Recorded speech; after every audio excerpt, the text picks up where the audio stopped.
이 말은 뭐냐면 우리가 살아가는 데 있어서 가장 본질적인 물음이라는 것이 과연 무엇일까요? 뭐 행복도 될 수 있을 것이고, 그죠? 또 어떤 살아가는 어떤 삶의 철학의 문제도 될 수 있을 겁니다. 근데 이제 우리가 인간이 가장 궁극적인 물음이라고 하는 것은 결국, 그죠? 어떤 물음이냐면 이 두 가지의 물음입니다. 그것을 우리는 생사라는 말로서 표현을 하게 돼요. 그럽니다. 생사의 문제입니다. 나고 죽는 문제다, 이런 얘기예요. 쉽게 얘기하면. 그래서 모든 종교는 특히 이 사의 문제에 대해서, 죽음의 문제에 대해서, 그죠? 얘기를 합니다.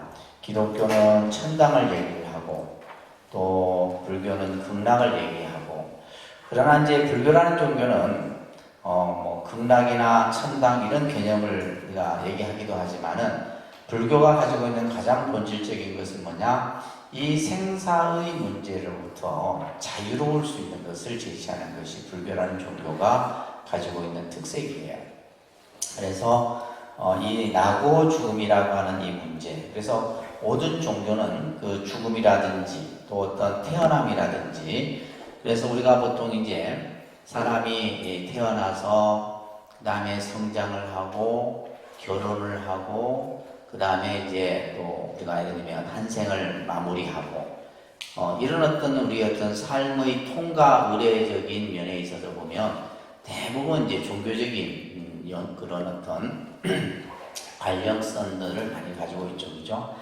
그래서 예를 들면 이제 일본 같은 경우는 보면 태어나면 진자에 가서 그 태어난 아이를 위해서 건강을 기원하고 합니다.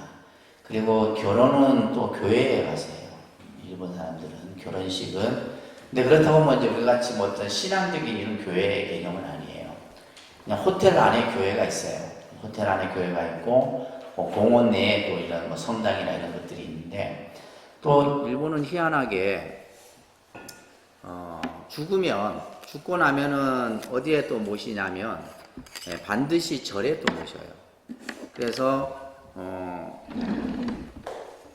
태어나면 진자에 가고, 또 이제 그 결혼은 교회에서 하고, 그 다음에 이제 또 죽고 나면은 제를 또 절에서 이렇게 모십니다. 그래서 보통 우리가 이제 사찰 같은데 보면 일본은 그 사찰이 그 묘지를 다 가지고 있어요. 그래서 여러분들 일본 가서 보셨는지 모르겠지만은 그 대부분의 묘지는 사찰들이 소유를 하고 있습니다. 그래서 우리가 예를 들면 연결식이라든지 이런 어떤 장례 이런 것들을 일본은 절에서 이렇게 하게 돼요. 그래서 좀 아주 독특한 그런 어떤 그들의 어떤 삶에 있어서의 어떤 통과 의례적인 이런 부분들이 있게 되죠, 그죠? 우리도 이제 예를 들면 뭐 백일을 한다든지 돌 백일을 하고 또 성년의식을 하고 결혼을 하고 또 마지막 우리가 한 생을 마무리하는 또 장례를 치르고 이런 것들이 이제 우리가 살아가는데 통과 의례적인 부분인데, 그래서 이 인간이 가지고 있는 궁극적인 물음이라고 하는 것은 인간 스스로가 이 물음에 대해서 답을 찾을 수 없을 때 우리는 이제 종교라는 것을 통해서, 그죠? 그 본질적인 것이 바로 뭐예요? 나고 죽음이라는 문제예요, 그죠? 이 문제에 대해서 우리가 가지고 있는 겁니다. 또 두 번째는 종교는 믿음에 관한 체계다라고 이렇게 되어 있습니다, 그죠? 다릅니다. 종교적 믿음은 가장 영원하고 절대적이며 궁극적인 믿음이다.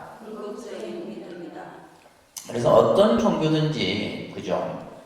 우리가 예를 들면 뭐 고등 종교가 됐든 사이비 종교가 됐든 어떤 종교든지 그 종교에서 가장 중요하게 여기는 것은 믿음입니다. 그래서 제일 강조하는 것이 믿음이에요. 근데 그 믿음이라는 것은 절대적이며 궁극적인 믿음이다. 그래서 우리가 종교적 믿음이라고 하는 것은 어떤 과학을 초월하기도 하고 과학적인 부분을 초월하기도 하고 또 논리적으로나 또 이렇게 어떤 뭐 예를 들면 우리가 말하는 이론적으로 설명할 수 없는 부분까지도 종교적인 믿음을 통해서 이제 강조를 하게 되는 겁니다. 그래서 사람들은 이 종교적 믿음을 통해서 우리가 살아가는 데 있어서의 여러 가지 불안, 두려움 이런 것들을 이제 종교적 믿음을 통해서 그것을 극복하려고 하는 거죠. 그래서 우리가 이제 종교를 가진 대부분의 사람들이 이제 이런 생각에서 종교 선택을 하게 되죠, 그죠? 자, 세 번째, 종교는 인간에게 완전한 행복을 가져다 주어야 된다라는 거예요. 쉽게 얘기해서 뭐냐면 내가 종교를 믿음으로써 내 삶이 행복해져야 돼요. 근데 그렇지 못한 경우들이 있죠, 그죠? 우리가 잘못된 종교를 믿음으로 인해 갖고 오히려 집안이, 그죠? 이렇게 잘못되는 경우들이 간혹 있습니다. 그래서 여러분들이 제대로 종교관을 가지고 종교를 믿어야 된다는 얘기예요. 그래서 우리가 보통 이제 세상의 행복은 어떤 행복이에요? 물질적이고 세속적인 행복을 사람들은 추구를 합니다.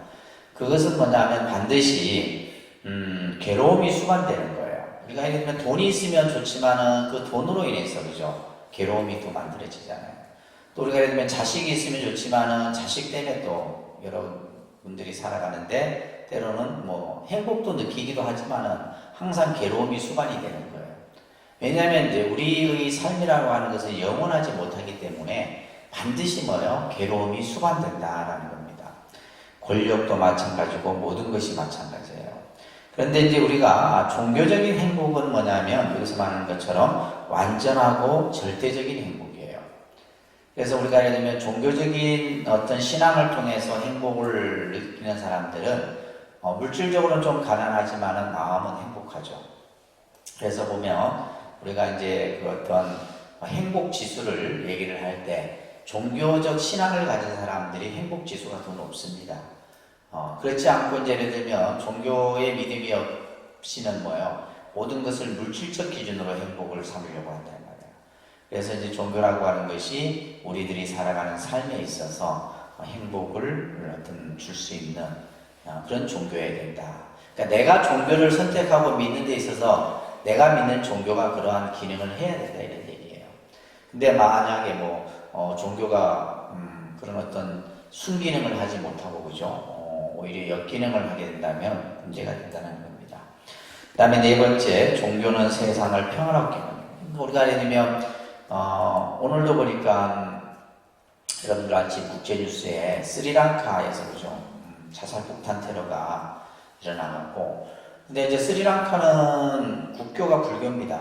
불교인데도 그 스리랑카 안에 이슬람교, 회교도 이런 종교들이, 소수 종교들이 있어요. 근데 이 종교들끼리 서로 이제 분쟁이 일어나고 갈등이 일어나는 거예요. 그래서 이제 이게 어떤 이념으로 인해서 생긴 그런 어떤 사고가 아니라 어떻게 보면 종교적 갈등. 그러니까 타겟트가 뭐예요? 성당이고, 그죠? 교회고, 또 이런 어떤 또 외국인들이 머무는 호텔 이런 쪽으로. 그러니까 그게 뭐냐면 결국 종교적 갈등이거든요. 그러니까 스리랑카 전체는 불교지만은 그 안에 이제 이슬람교도도 있고 회교도도 있고 이런 이제 소수 종교들이 있는 거예요. 근데 참 우리가 봤을 때 종교가, 그죠? 세상을 좀 더 평화롭게 만들어야 되는데 지금 우리 그 세계에서 일어나는 여러 어떤 그 국가 간의 분쟁이라든지 갈등이 보면 전부 종교 문제예요. 그래서 아프가니스탄도 그렇고 예를 들면 전부 이제 회교, 이슬람, 기독교 이런 쪽이에요. 근데 유일하게 이 불교라는 종교는 어떠한 경우에도 어떤 다른 나라를 침략을 하거나 지배를 하려고 하거나 했던 적이 한 번도 없다는 거예요. 그래서 칼 야스퍼스라고 하는 철학자가 세계적인 종교 중 종교를 명분으로 전쟁을 일으키지 않는 종교는 불교뿐이다. 이런 얘기를 했다 그래요, 그죠? 그래서 우리가 보면 이제 종교가 어느 지역에 전파를 하기 위해서는 반드시 순교자들이 나오게 되죠. 그 종교를 전하기 위해서. 그래서 카톨릭이 우리나라에 들어올 때 얼마나 많은 순교자들이 생겼어요. 근데 이제 비록 불교가 우리가 외래 종교지만은, 그러니까 불교의 순교는 신라시대 때 2차돈 순교밖에 없어요. 2차돈. 그 이외에는 이제 불교는 보면 전부 지배자들에 의해서 불교가 받아들이게 되는 이런 모습들도 우리가 보게 되고, 아무튼 뭐 불교가 가지고 있는 사상이 자비 사상이고, 그러다 보니까 어떤 종교를 통해서 이렇게 어떤 침략을 하고 이런 모습들은 극히 드물다라고 보시면 돼요. 그래서 이제 종교학자들이 서양의 종교와 동양의 종교를 아주 잘 비교한 대목이 있는데 이거예요. 서양의 종교는 뭐라고 정의를 했냐면 사막의 종교다 이렇게 얘기를 했어요. 사막. 서양의 종교죠. 서양 종교가 발생된 곳이 바로 뭐요? 사막이거든요. 기독교도 마찬가지고, 그죠? 이슬람교도 마찬가지고. 그래서 사막의 종교라고 하는, 사막이라고 하는 것은 어떤 특성을 가지고 있어요? 예를 들면 늘 유목 생활을 하게 돼요.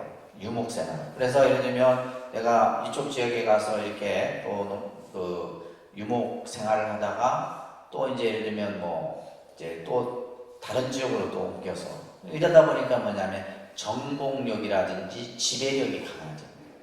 그러니까 항상 힘없는 쪽을 계속 정복하려고 했던. 그러니까 십자군 전쟁 같은 경우는 그래서 이러거든요. 기독교가 보면. 그래서 지금 미국이 가지고 있는 그런 어떤 세계를 지배하려고 하는 것도 그런 어떤 면모도 있는 겁니다. 그런데 이제 반면에 동양의 종교는, 그죠? 우리가 동양의 종교는 뭐라 이렇게 표현을 했냐면 숲의 종교다 이렇게 표현했어요. 동양의 종교는 무슨 종교예요? 숲의 종교. 서양의 종교는 무슨 종교? 사막의 종교. 숲이라고 하는 것은 뭐예요? 숲이라고 하는 것은 여러분 보세요. 큰 나무 아래도 보면 작은 나무들이 다 같이 어울려서 함께 공생공존하는 것이 숲이에요. 그래서 숲이라고 하는 것은 모든 것을 다 수용하고 받아들이는 거예요.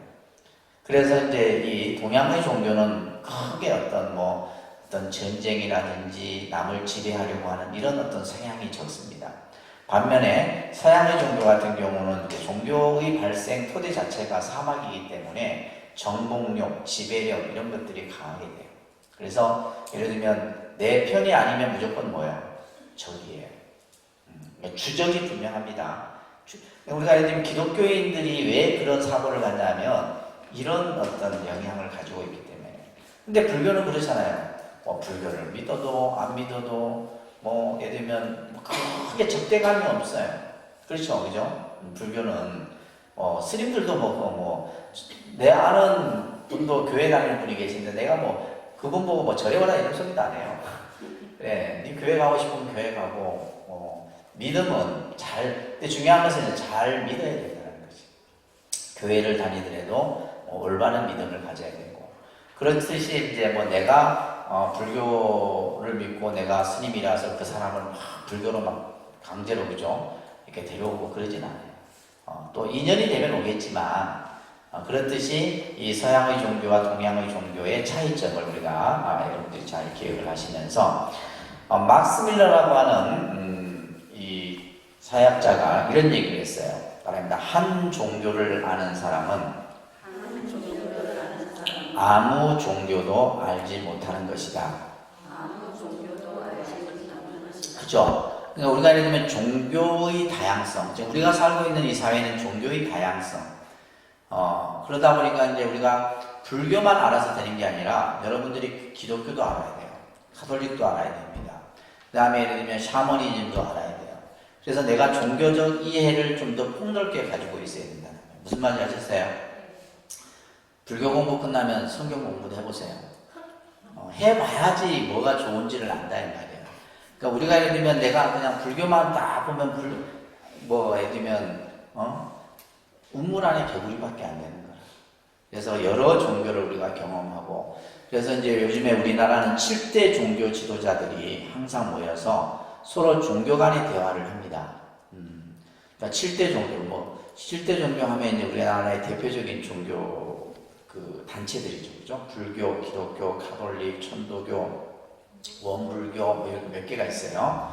그래서 이제 대통령이 어떤 종교 문제에 대해서 이야기를 할 때 이 7대 종교 지도자들을 항상 모시고 대화를 하고, 그러면서 이제 특징이 뭐냐면 서로 종교를, 그러니까 다른 종교를 서로 이해하는 거예요. 그래서 예를 들면 우리가 그러니까 이분들이 사찰에 와서 템플스테이도 하고, 또 예를 들면 우리가 성당에도 가고, 교회도 가고, 이슬람 성당에도 가고, 이런 식으로 이제 서로 종교를 이해하게 되면 종교 간의 갈등이 덜 생기겠죠. 그죠? 근데 예를 들면 내 종교가 최고고 다른 종교는, 그죠? 예를 들면, 내가 믿는 종교보다 못하다. 이런 종교적인 갈등이 일어나는 거예요. 그래서 제일 중요한 것은 뭐다? 종교에 대한 이해가 참 중요한 겁니다. 아시겠죠? 자, 그러면 우리가 종교의 기원을 보시게 되면 제일 먼저 어느 나라든지 어느 뭐 세계에 마찬가지예요. 어떤 민족, 어떤 또 나라든 간에 그 처음 그 종교의 발생은 자연 숭배 신앙부터 만들어집니다. 자연 숭배.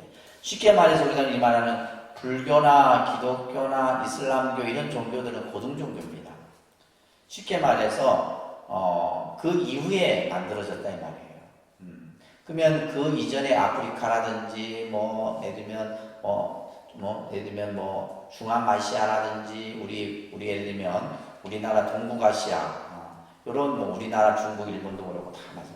그러니까 그런 어떤 불교나 기독교나 이런 종교가 들어오기 전에 제일 먼저 뭘 믿었다고요? 자연 숭배 신앙이에요. 그래서 자연 숭배 신앙이라고 하는 것은 자연 현상의 어떤 가치를 인정해서 그 자연 현상에 절대적인 힘이 있다라고 믿는 신앙이에요. 그래서 예를 들면 하늘이나 땅이나 해나 달이나 별이나 그죠? 바람이나 불 이런 것들을 이제 숭배를 하게 됐던 거예요. 근데 이 자연 숭배 신앙은 지금 우리가 21세기 첨단 과학 시대에도 있어요, 없어요? 있습니다. 그러니까 우리도 봐보세요. 제가 이제 어떤 생각을 했냐면 우리나라의 문화라고 하는 우리나라의 문화가 오래됐잖아요, 그죠? 예를 들면 단군 신화로 친다면 4,000년이 넘었다 이 말이에요. 4,000년이 넘었.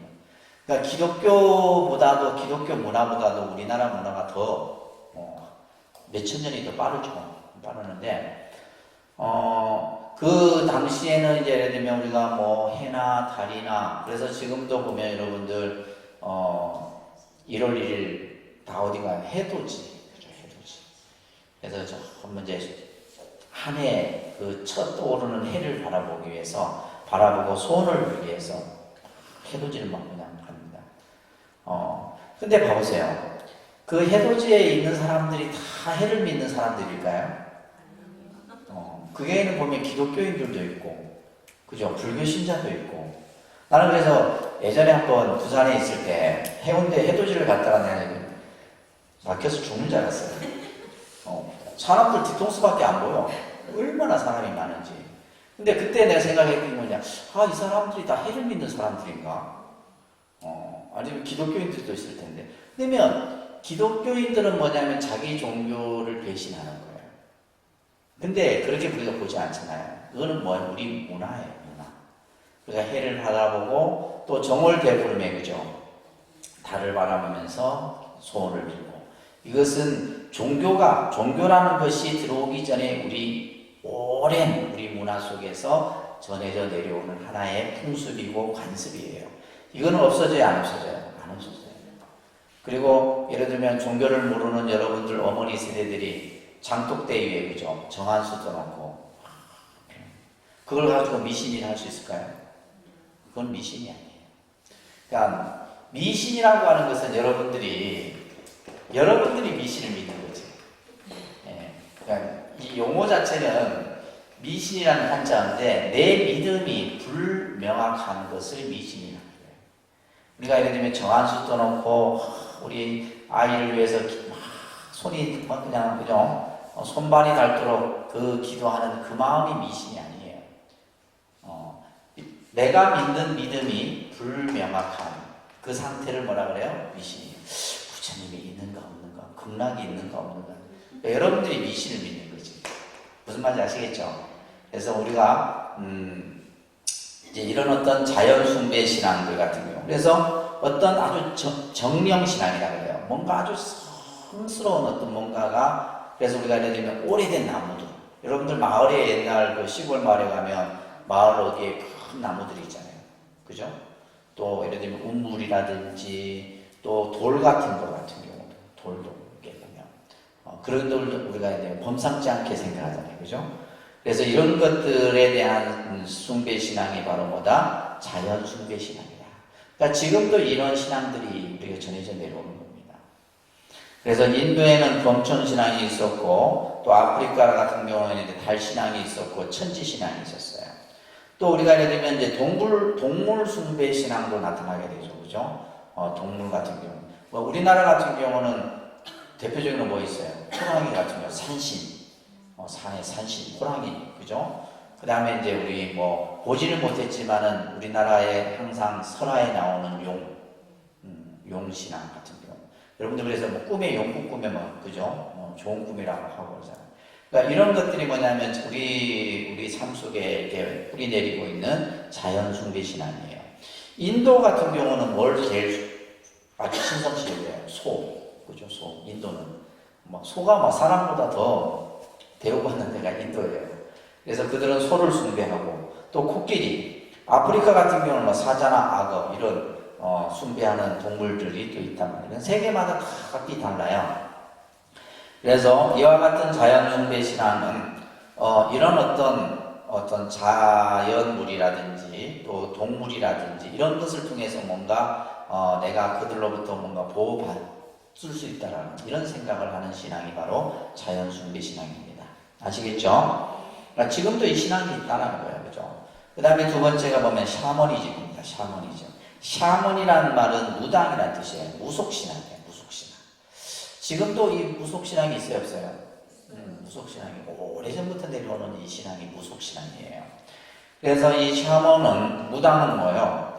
어떠한 영적인 힘을 갖고 있는 거죠. 그 영적인 힘이라고 하는 것이 참 묘한 거예요. 그래서 우리가 보통 이제 여러분들이 사람이 어떤 기륭하복을 에 있어서 점을 치거나 또 어떤 미래에 대한 예언적인 어떤 그러한 힘을 이제 이 샤먼들은 가지게 되죠. 그래서 보통 이제 두 가지가 있는데, 하나는 좀 이렇게 어떤 공부를 통해서 이렇게 사주나 이런 것을 보는 사람이 있고, 또 한쪽 부류는 뭐냐면 조상신을 받는 거죠. 신내림이라는 게 있잖아요. 신내림. 그래서 보면 이제 신병이 든 사람들이 간혹 있어요. 요즘 현대인들이 많습니다. 그래서 신병에 여러분들이 안 들려고 하면 스트레스를 안 받으셔야 돼요. 스트레스 받으면 신병. 그러니까 신병이 뭐냐면 내 의식을 어떠한 영적인 힘이 내 의식을 지배하는 거예요. 그래서 이게 이제 내 몸과 마음이 따로 노는 거죠. 그러니까 내 어떤 의식은 다른 영이 지배를 해버리는 거예요. 그래서 여러분들 혹시 용하다고 하는 점집을 가게 되면 그 무당이 보면 막 동자 목소리 내거나, 그죠? 뭐 이렇게 처녀 목소리 내거나 막 이런 경우들이 있어요. 근데 이제 그런 영적인 것들이 계속 들어와 있는 것이 아니라 들어왔다 나갔다 들어왔다 나갔다 들어왔다 나갔다 들어왔다. 그래서 이제 그 무당들 같은 경우 보게 되면 그것을 본인이 이제 통제할 수 있는 힘이 있어야 돼요. 그 영을 내가 통제할 수 있는 힘이 있어야 된다.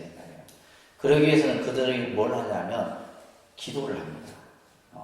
낮에 기도 안 해요. 그 사람들은 밤에 하는데 어디 가서 하느냐? 산에 가서 합니다. 산에. 산기도 한다 그래. 산기도. 그래서 주로 이제 많이 가는 데가 계룡산, 803 가까이 저녁에 올라가면 전부 다 무당들이 80%.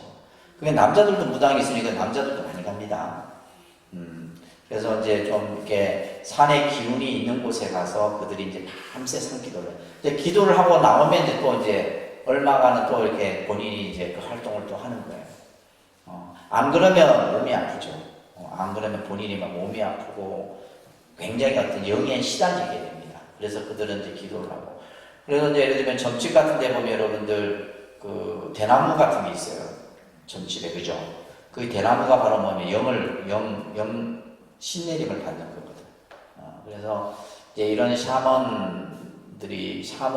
샤머니즘이 이제 우리가 살아가는 이 현대 사회에도 있습니다. 그래서 여러분들이 정월이 되면 항상 그죠? 기륭하복에 대해서 1년 신수를 보기 위해서 간다 이 말이에요. 가는데 사실은 그 사주라고 하는 것이 보통 우리가 이제 년, 월, 일시, 그죠? 년, 월, 일시 이것을 네 개의 기둥이라 해서 사주라고 해요. 사주는 년월일시인데 그 사주를 가지고 뭐예요? 이 우주의 기운이 어떻게 돌아요? 음양의 기운으로 우주가. 그래서 모든 우리 몸에도 보면 음양이 있어요. 내가 예를 들면 이 몸에도 음의 기운도 있고 양의 기운도 있단 말이에요. 그리고 예를 들면 이제 음의 기운이 또 강한 사람이 있고 양의 기운이 강한 사람이 있고. 그러니까 이 예를 들면 이 우주의 기운도 마찬가지예요. 그래서 우리가 예를 들면 터도 보면 음토가 있잖아요. 음의 기운이 막 성한 곳이에요. 아니면 또 양의 기운이, 보통 우리는 이제 양의 기운이 좋다 하잖아요. 그죠? 양의 기운이. 하는데, 이 어떤, 우리가 기라고 하는 이런 측면에서 그런 것들이, 사람도 그 기운이, 음의 기운이 많은 사람이 있고, 양이. 근데 사실 가장 좋은 것은 서로 이렇게 음과 양이 적절하게 있을 때가 가장 좋은 거예요. 가장 좋은데, 그래서 이제 오행이라고 하는 목화토금소라고 하는 이 오행을 가지고 이제 음양으로서 뽑아내는 것이 여러분들 사주인데, 근데 그건 어떻게 보면 요즘 말로 치면 통계학이에요. 통계학. 뭐라고요? 통계학이에요. 통계는 맞아요, 안 맞아요? 맞을 수도 있고 안 맞을 수도 있는. 근데 그러니까 우리가 예를 들면 사주를 기본으로 해서 이 음양을 중심으로 한 오행을 이렇게 풀어내버리면 거의 대충 비슷하게 나와요. 왜냐하면 통계라고 하는 것은 수천 년 동안 그 기록이 전부 갖추어져 있는 거란 말이에요. 그래서 이제 그건 사실 이제 우리가 보통 더 중요한 것은 우리가 운이라고 하는데 그죠? 운명이라 이렇게 표현하기도 하는데 이 운이라고 하는 것은 고정되어 있는 것이 아니라 계속 변하는 것이 운이에요. 그러니까 내가 예를 들면 그 기운을 어떤 식으로 계속해서 만들어 가느냐에 따라서 여러분들의 운이 바뀌는 겁니다. 운이 바뀌는 거예요.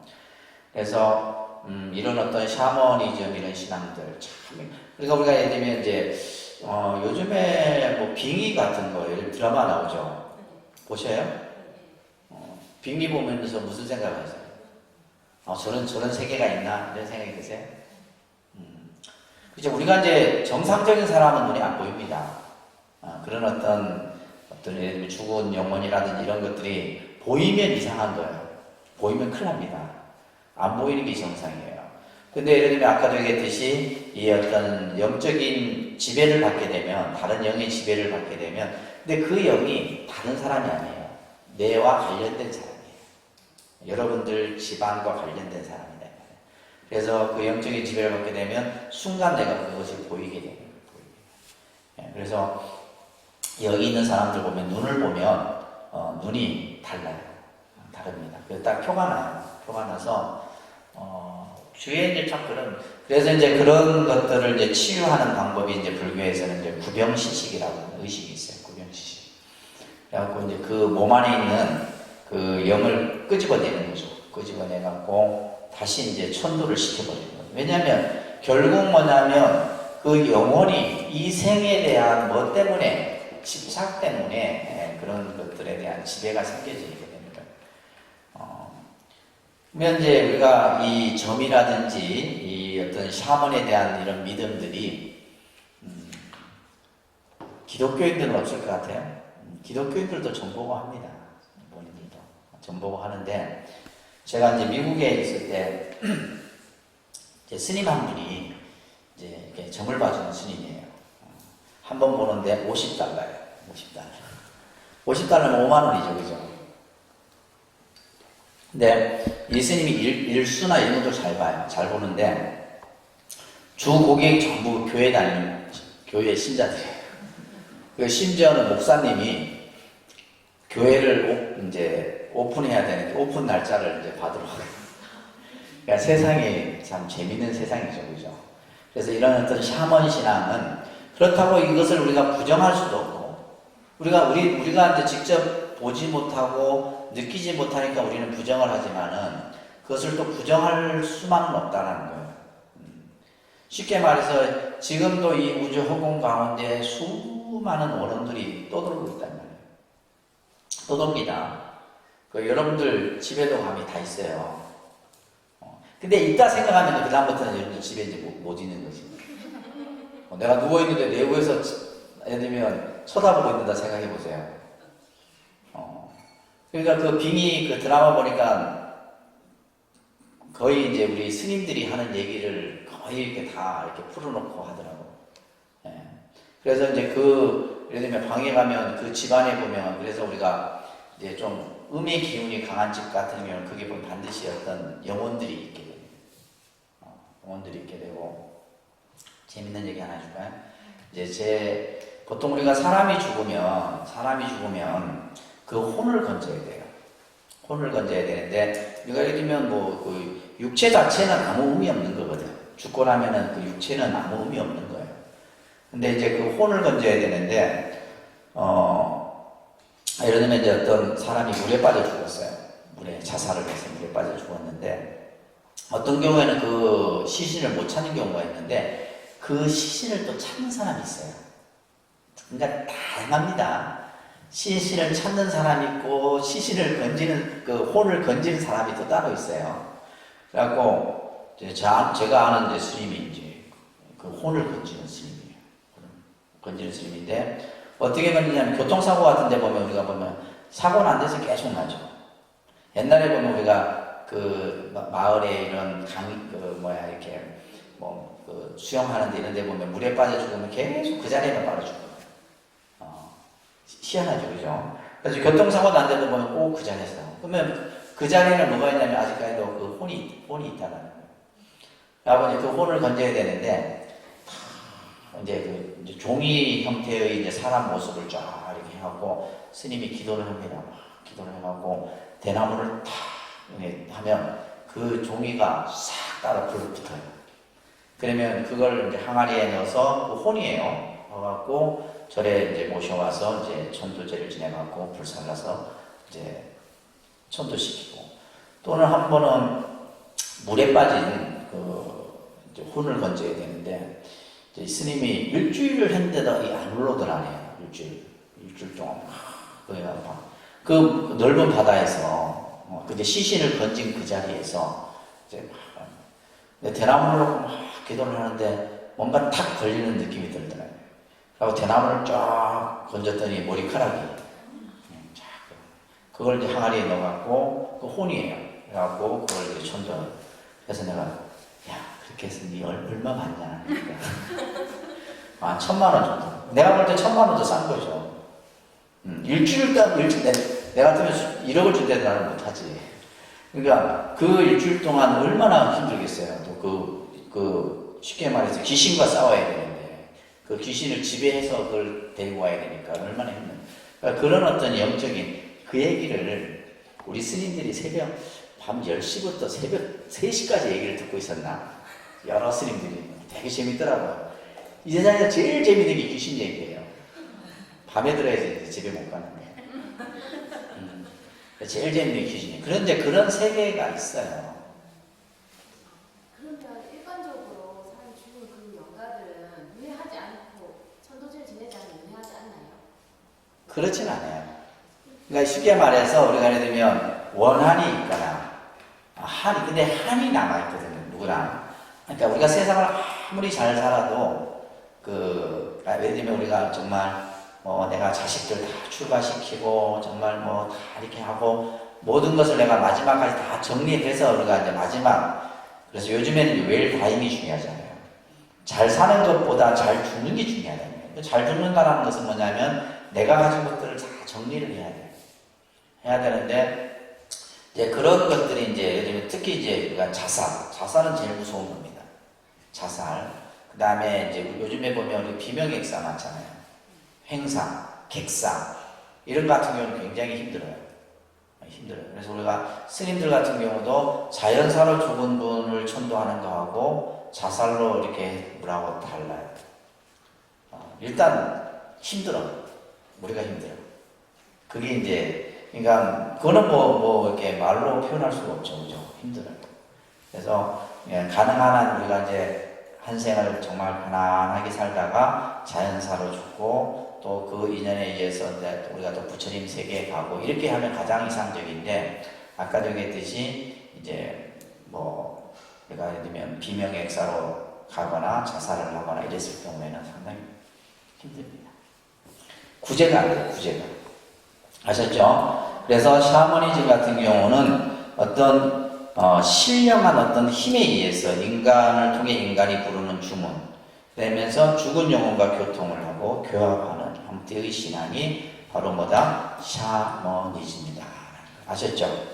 이런 신앙도 이제 아직까지 우리 존재하고 있죠. 그 다음에 서물 숭배 신앙 같은 경우는 서물 숭배는 뭐냐면 어떤 인간이 만든 어떤 가공의 물건에 어떤 그런 어떤 믿음을 갖게 되는 건데, 예를 들면 이제 대표적인 것이 이제 여러분들이 많은 부적 같은 경우들이죠. 예를 들면 이제 무당이 써준 부적 같은 걸 지니고 있으면 어떤 재앙으로부터 내가 보호받는다, 뭐 이런 느낌들. 또 우리가 이제 보면 이제 간혹 불자들이 옴자 목걸이를 한다거나 합장품 같은 거 하는 것은 하나, 이게 뭐냐면 이런 것들이 선물숭배 신앙이에요. 선물숭배. 뭔가 내가 그런 것을 지니고 있음으로 인해서, 그죠? 그래서 뭐 차에다가 이렇게 이제 보면 염주 같은 거 걸어놓고, 이건 선물숭배 신앙. 그걸 걸어놓으면 왠지, 그죠? 사고가 안 날 것 같고 이런 믿음. 그런 것들이 이제 선물숭배 신앙이고, 애니미즘 같은 경우는 이거는 이제 그 앞에 얘기했던 정령숭배 신앙과 똑같아요. 어떤 영적인 이런 어떤 신앙 형태고, 토테미즘 같은 경우는 이제 동물 숭배 신앙과 같은 내용이라고 보시면 됩니다. 자, 그러면서 이제 우리가 불교라는 종교를 서양의 입장에서 보면 철학이다라고 보는 관점이 좀 많아요. 왜냐하면 종교는 우리가 앞에서 지난 시간에 봤듯이 신이라는 개념이 먼저 설정이 돼야 되는데, 불교는 신 자체를, 그죠? 인정하지 않는 종교입니다. 그러다 보니까 이제 그러니까 서양의 종교적 관점에서 보면 불교는 철학에 가깝다라고 보는 것이 기독교적 입장에서의 개념이라고 보시면 됩니다. 그런데 이제 밑에 보시면 불교는 과연 그러면 신을 부정하느냐? 신을 부정하지는 않죠. 그러니까 신이 예를 들면 모든 것을 창조하고 만든다라는 것을 부정하는 것이지 신 자체를 부정하는 것은 아니다. 그러면 그렇기 때문에 무신론이면서도 또 한편으로는 유신론이기도 하다. 이것이 참 중요한 개념이에요. 그래서 여러분들 이제 그러면 불교는 무슨 신이 있을까 생각하는데, 여러분들 우리 그 법당에 가면 뭐가 있냐면 이제 부처님이 계시고 보살님이 계시고 또 한 단이 하나 만들어져 있죠. 그래서 그것을 신중단이라 합니다. 무슨 단요? 신중단. 그 신중단은 보면 하늘용, 작은 달바에서 온갖 신들. 그래서 거기에는 인도신, 중국신, 우리나라 신. 그래서 이제 이런 신들을 전부, 근데 그 신들을 우리는 보통 선신이라 그럽니다. 뭐라 한다고요? 선신. 그러니까 인간에게 해를 일부러 끼치거나 이러진 않습니다.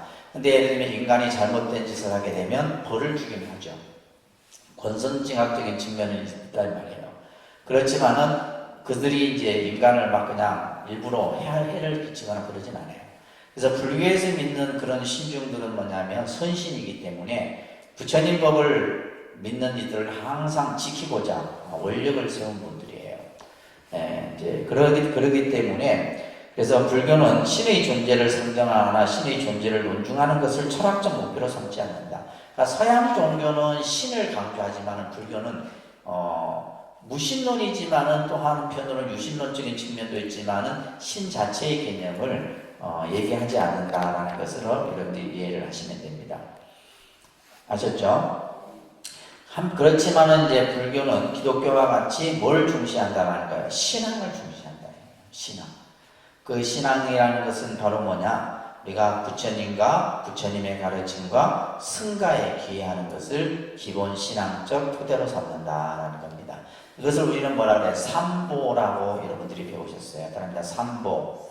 그것을 우리는 이제 삼기라는 것을 하잖아요. 거룩하신 부처님께 귀합니다. 거룩하신 가르침에 귀합니다. 거룩한 승가에 귀합니다. 그러니까 이게 이제 불교의 신앙의 가장 핵심이에요. 아시겠죠? 그래서 이제 그 밑에 보시게 되면 부처님의 말씀 가운데 여러 이제 내용들이 있는데, 맨 끝에 줄에 보면 같이 한번 따라합니다. 사람이 어떻게 거센 흐름을 건넙니까? 어떻게 해서 바다를 건넙니까? 어떻게 해서 고통을 초월합니까? 그리고 어떻게 해서 완전한 청정의 경지에 도달할 수 있습니까? 자, 이런 이제 질문을 했다 이 말이에요. 그죠? 어떻게 거센 흐름을 건너고 또 바다를 건너고 고통을 초월합니까? 그러면서 어떻게 완전한 청정한 경지에 도달할 수 있냐? 이 물음에 부처님께서는 이렇게 말씀하셨어요. 그러니까 사람은 신앙으로서 거센 흐름을 건너고 정진으로서 바다를 건넌다. 근면으로서 고통을 초월하고 지혜로서 완전한 청정의 경지에 도달한다. 그렇죠? 거센 흐름이라고 하는 것은 우리가 세상의 세파를 얘기하는 거예요. 그죠? 여러분들이 세상을 살아가는데 얼마나 많은 그런 그 상황에 직면을 합니까? 예, 우리가 삶에 여러 고비들이 있다 이 말이에요. 그 고비를 건너는 데 있어서 가장 중요한 것이 바로 뭐다? 신앙이라는 거예요. 그러니까 신앙을 통해서 뭐다? 거센 흐름을 건널 수 있고 정진, 내가 한 걸음 한 걸음 열심히 나아가는 그 마음을 통해서 우리는 저 바다를 건너고 또한 근면 열심히 그죠? 부지런하는 그런 마음을 가지고 우리는 고통을 초월하고 지혜로서 우리가 결국은 이제 불교의 어떤 가르침이 지혜라는 그 마지막에 귀결이 되잖아요. 그죠? 그래서 지혜로서 완전한 청정한 경지에 이른다라는 말씀을 수타니파타에서 하고 있습니다. 그래서 우리가 이제 불교에서의 종교의 의미를 결론적으로 말씀드린다면 부처님의 교리를 우리는 스스로 깨달았어, 그죠? 그래서 우리가 종교라고 했을 때는 최상의 가르침, 최고의 가르침을 우리 스스로 깨달아서 우리가 부처가 되는 이것이 이제 불교가 가지고 있는 종교적 개념이에요. 그래서 종교를 신과 인간의 관계라고 이해하는 것은 서구 기독교적인 사상이라고 보면 됩니다. 그렇지만 불교 또한 교주, 교리, 교단에 따른 거죠. 우리가 불법승이라고 이렇게 말씀드렸어요. 그죠? 그러면서 종교로서의 여러 기능과 역할들을 하고 있다는 겁니다. 그렇기 때문에 우리가 이제 흔히 세계 3대 종교, 4대 종교 가운데 불교가 종교로서의 어떤 그런 역할을 하고 있는 겁니다. 그래서 우리가 이제 지난 시간에서부터 이 여러 이제 종교적 개념이라든지 또 종교가 이렇게 고등 종교가 발생되기 전에 우리가 봤듯이 자연 숭배 신앙이라든지 샤머니즘이라든지 애니미즘 이런 신앙들은 없어지지 않습니다. 과학이 발달되고 예를 들면 첨단 그런 시대가 될지라도 이 샤머니즘이라든지 또 우리가 이 말한 자연 숭배 신앙 그것은 우리의 문화 속에 이미 오랫동안 박혀있기 때문에 없어질 수 있는 것이 아니에요. 그래서 우리가 이 종교라고 하는 것은 하나의 어떤 종교만이 아니라 그 속에는 뭐도 있어요. 문화도 있고 역사도 있고 사상도 있고 경제도 있고 정치도 있고 모든 것이 다 포함되어 있는 것이 종교예요. 무슨 말인지 아시겠죠? 그래서 우리가 기독교라는 종교는 그 안에는 뭐예요? 기독교의 여러 가지 문화, 정치, 경제, 사상 이런 것들이 깃들어 있고 불교는 뭐예요? 여러분들이 그냥 불교하면 여러분들은 뭐냐면 그냥 절에 가서 불공하고 이것만 생각해요. 그게 불교 아니에요. 그 안에 우리 문화, 그죠? 여러 가지 삶의 관습 이런 것들이 전부 이 불교라는 틀 속에 갖추어져 있는 거예요. 그런 것들을 이제 우리가 하나하나 여러분들이 이제 공부를 해 나가셔야 됩니다. 아시겠죠?